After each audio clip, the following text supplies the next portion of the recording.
and you start the season off with your head coach in this really horrific car accident.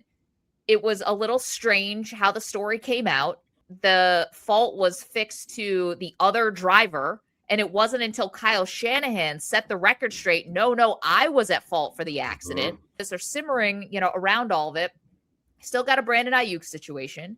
You still have a team that's, getting a little bit older in some of the defensive positions and some of your big positions. They just brought Deebo Samuel back.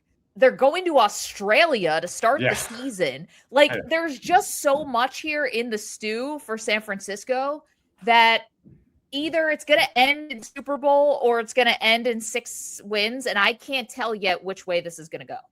Yeah, I mean, you're right. They always defy the odds and sometimes pull these great seasons out. But you forgot to mention, I don't know if you mentioned, Ricky Pearsall could be out for the year. Yes. Yeah, their former first-round wide receiver. Their last year's pick, Michael Williams, is coming off an ACL. They're old. Christian McCaffrey is 30. He led the league in touches last year with over 400. There's a lot that could go wrong here. And I didn't even really want to get into the Kyle Shanahan thing. For some reason, to me, it felt like there's this tendency to think everything in media is nefarious now. And now the Kyle Shanahan gets in an accident that's not reported immediately, which was strange.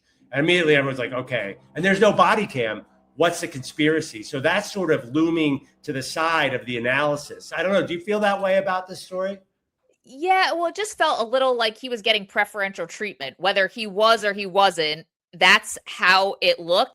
And the other part, though, about impacting the season, dealing with a concussion. Listen, we talk about it with players all the time. It's really serious, impacting your brain, his nose, his ribs, his shoulder, everything else is going to heal.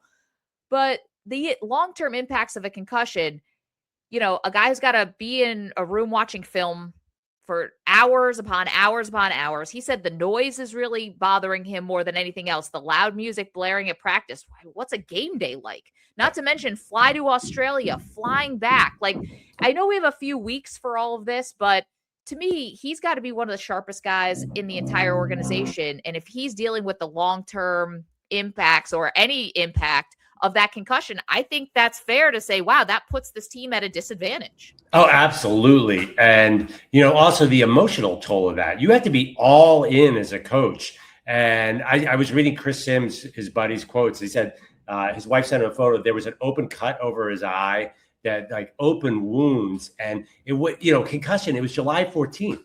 I think that's the day. And we're talking on the end of the month. This is a big, serious concussion.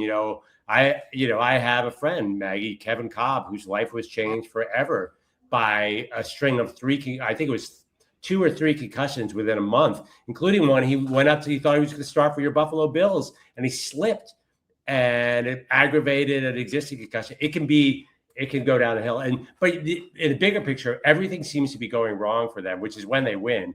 But even so, is Kyle Shanahan, my point in my column was Kyle Shanahan is like Andy Reid.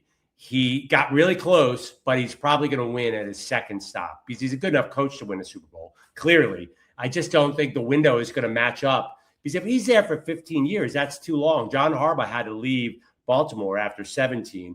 I just think a coach's message gets stale eventually. Yeah, and Kyle Shanahan's going to be going into year 10. So very interesting, but you can't say that things are trending in a good direction for San Francisco. That wouldn't make any sense.